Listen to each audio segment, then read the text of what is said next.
رسول کریم صلی اللہ علیہ وآلہ وسلم کو جہاں مدینہ میں خوراک کی قلت کا جو قحط کی صورت اختیار کرتی جا رہی تھی احساس تھا، وہاں آپ کو یہ بھی معلوم تھا کہ قریش کا لشکر بھی نیم فاقہ کشی پر آ گیا ہے۔ یہ وہ کیفیت ہوتی ہے جو انسان کے ایک دوسرے کی شرائط ماننے پر اور معاہدوں اور سمجھوتوں پر مجبور کرتی ہے۔ کسی بھی تاریخ میں اس شخص کا نام نہیں لکھا جسے رسول کریم صلی اللہ علیہ وسلم نے خفیہ طریقے سے قریش کے اتحادی غطفان کے سالار عینہ کے پاس اس مقصد کے لیے بھیجا کہ اسے قریش کی دوستی ترک کرنے پر آمادہ کرے۔ اسے یہ نہیں کہا گیا کہ وہ مسلمانوں کے ساتھ مل جائے۔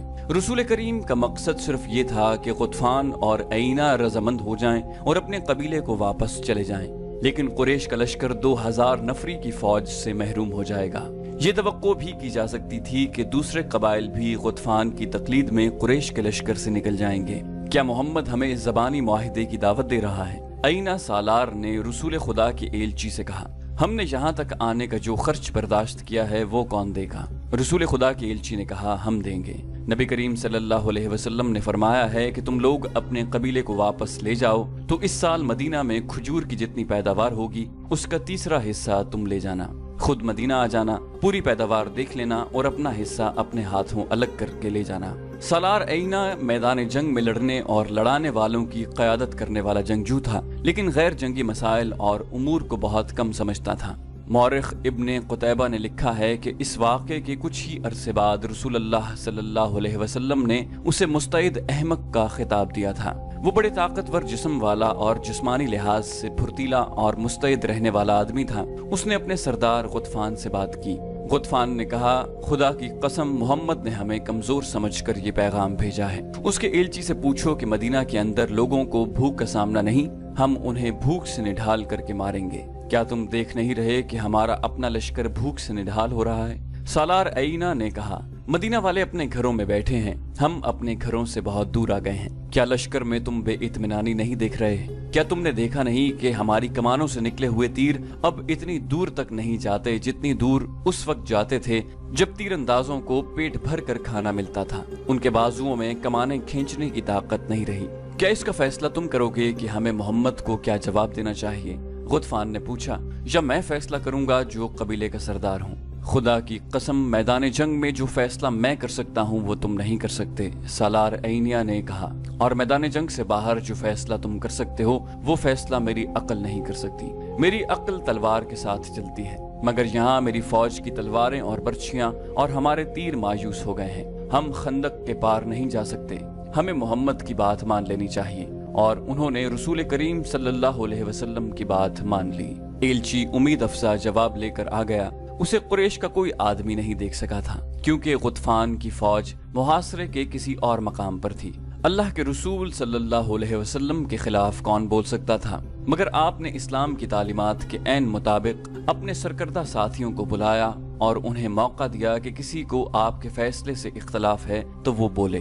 آپ صلی اللہ علیہ وسلم ایک شخص کا فیصلہ پوری قوم پر ٹھونسنے کے قائل نہ تھے، چنانچہ آپ نے سب کو بتایا کہ آپ نے غطفان کو کیا پیشکش کی ہے۔ یہاں امت کو مشورے کی اہمیت سکھائی گئی ہے۔ چند پرجوش آوازیں اٹھیں، نہیں، ہماری تلواریں جن کے خون کی پیاسی ہیں، خدا کی قسم ہم انہیں اپنی زمین کی پیداوار کا ایک دانہ بھی نہ دیں گے۔ جنگ تو ہوئی نہیں، ہم لڑے بغیر کیوں ظاہر کریں کہ ہم لڑ نہیں سکتے؟ اس کی تائید میں کچھ آوازیں اٹھیں۔ ایسی دلیلیں دی گئیں جنہیں رسول اللہ صلی اللہ علیہ وسلم نے اس لیے قبول فرما لیا کہ یہ اکثریت کی آواز تھی۔ آپ صلی اللہ علیہ وسلم نے اپنے ایلچی کو دوبارہ غطفان اور عینہ کے پاس نہ بھیجا، لیکن آپ نے سب پر واضح کر دیا کہ تدبر اور حکمت عملی کے بغیر محاصرہ نہیں توڑا جا سکے گا۔ خدا حق پرستوں کے ساتھ تھا۔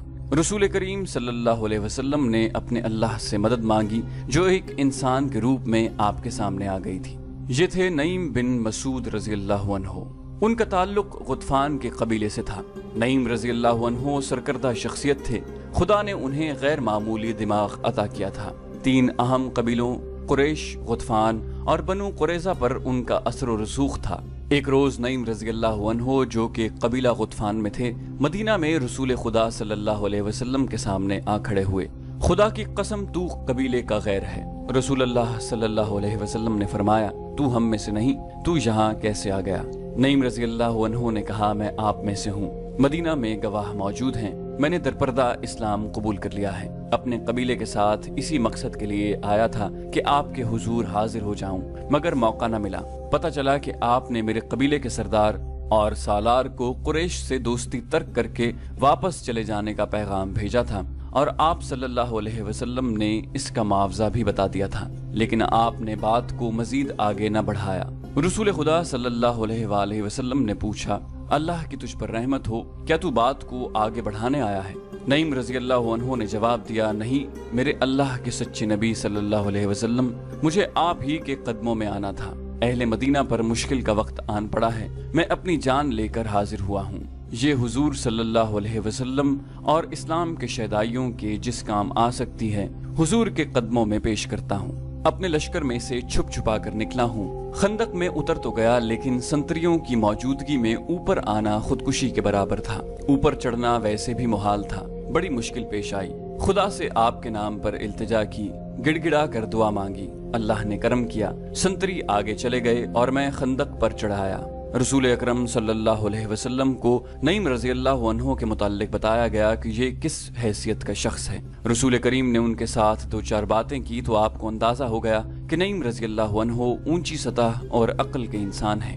آپ نے نعیم رضی اللہ عنہ کو بتایا کہ محاصرے نے جو حالات پیدا کر دیے ہیں، ان سے نکلنے کے لیے ضروری ہو گیا ہے کہ قریش کے لشکر میں جو مختلف قبائل شامل ہیں انہیں قریش سے بدزن کیا جائے۔ اس کا طریقہ یہ ہے کہ 2-3 قبائل کے ساتھ خفیہ معاہدے کر لیے جائیں۔ نعیم رضی اللہ عنہ نے کہا، یا رسول اللہ، اگر میں یہ کام اپنے طریقے سے کر دوں تو کیا حضور صلی اللہ علیہ وسلم مجھ پر اعتماد کریں گے؟ رسول اللہ نے فرمایا، تجھ پر اللہ کی رحمت ہو نعیم، میں تجھے اور تیرے نیک ارادوں کو اللہ کے سپرد کرتا ہوں، میں واپس اپنے قبیلے میں چلا جاؤں گا۔ نعیم نے کہا، لیکن یہ نہیں بتاؤں گا کہ میں مدینہ میں آیا تھا، یہاں سے میں کعب بن اسد کے پاس جا رہا ہوں، میرے اللہ کے رسول میری کامیابی کے لیے دعا فرمائیں۔ مدینہ میں رات کو پہرے بڑے سخت تھے، پیچھے کی طرف خندق نہیں تھی، ادھر پہاڑیوں نے قدرتی دفاع مہیا کر رکھا تھا، ادھر پہرے داروں اور گشتی سنتریوں کی تعداد زیادہ رکھی گئی تھی، اور شہر کے کسی آدمی کا بھی ادھر جانا بڑا مشکل تھا۔ رسول اکرم نے نعیم کے ساتھ اپنا ایک آدمی بھیج دیا تھا تاکہ کوئی سنتری انہیں روک نہ لے۔ یہ آدمی نعیم رضی اللہ عنہ کو مدینہ کے ساتھ باہر تک چھوڑ کر واپس آ گیا۔ رات کا پہلا پہر تھا جب نعیم رضی اللہ عنہ بنو قریظہ کی بستی میں کعب بن اسد کے دروازے پر پہنچے۔ دروازہ غلام نے کھولا۔ تم مجھے اچھی طرح جانتے ہو نا کعب؟ نعیم نے پوچھا۔ نعیم بن مسعود کو کون نہیں جانتا؟ کعب نے کہا، غطفان کے قبیلے کو تجھ جیسے سردار پر بہت فخر ہوگا۔ کہو نعیم، رات کے اس پہر میں تمہاری کیا خدمت کر سکتا ہوں؟ میں نے 10 دنوں کی مہلت مانگی تھی، ابھی تو 6-7 روز گزر گئے ہیں۔ میں نے مسلمانوں پر شب خون مارنے کے لیے آدمی تیار کر لیے ہیں، کیا تم یہی معلوم کرنے آئے ہو؟ نعیم رضی اللہ عنہ نے کہا، میں اسی سلسلے میں آیا ہوں۔ تم بے وقوف ہو کعب، تم نے قریش کے ساتھ کس بھروسے پر معاہدہ کر لیا ہے؟ مجھ سے نہ پوچھنا کہ میرے دل میں تمہاری ہمدردی کیوں پیدا ہوئی، میں مسلمانوں کا بھی ہمدرد نہیں، کیونکہ میں مسلمان نہیں۔ تم اچھی طرح جانتے ہو میرے دل میں انسانیت کی ہمدردی ہے، میرے دل میں ہمدردی ہے تمہاری ان خوبصورت اور جوان بیٹیوں، بیویوں اور بہنوں کی جو مسلمانوں کی لونڈیاں بن جائیں گی۔ تم نے قریش سے بڑا ہی خطرناک معاہدہ کر لیا ہے، لیکن اس کی ضمانت نہیں لی کہ اہل قریش تمہیں مسلمانوں سے بچا لیں گے۔ ہم نے بھی قریش کے ساتھ معاہدہ کیا ہے، لیکن کچھ ضمانت بھی لی ہے۔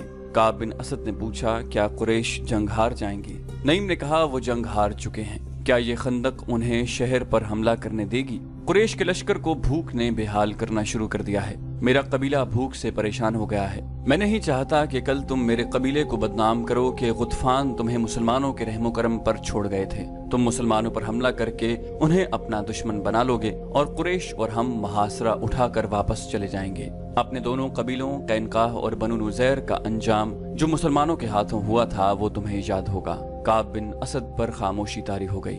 میں جانتا ہوں کہ تم نے قریش سے کتنی اجرت لی ہے، نعیم نے کہا، لیکن یہ خزانہ جو تم ان سے لے رہے ہو، یہ خوبصورت لڑکیاں جو ہوئی بن اخطب نے تمہارے پاس بھیجی ہیں، یہ سب مسلمانوں کی ملکیت ہو جائے گی اور تمہارا سر تمہارے تن سے جدا ہو جائے گا۔ تو کیا میں قریش سے معاہدہ توڑ دوں؟ کعب نے پوچھا۔ معاہدہ نہ توڑو، نعیم نے کہا، انہیں ابھی ناراض نہ کرو، لیکن اپنی حفاظت کی ان سے ضمانت لو۔ عرب کے رواج کے مطابق انہیں کہو کہ ان کے اونچے خاندانوں کے کچھ آدمی تمہیں یرغمال کے طور پر دے دیں۔ اگر انہوں نے اپنے چند ایک معزز اور سرکردہ آدمی دے دیے تو یہ ثبوت ہوگا کہ وہ معاہدے میں مخلص ہیں۔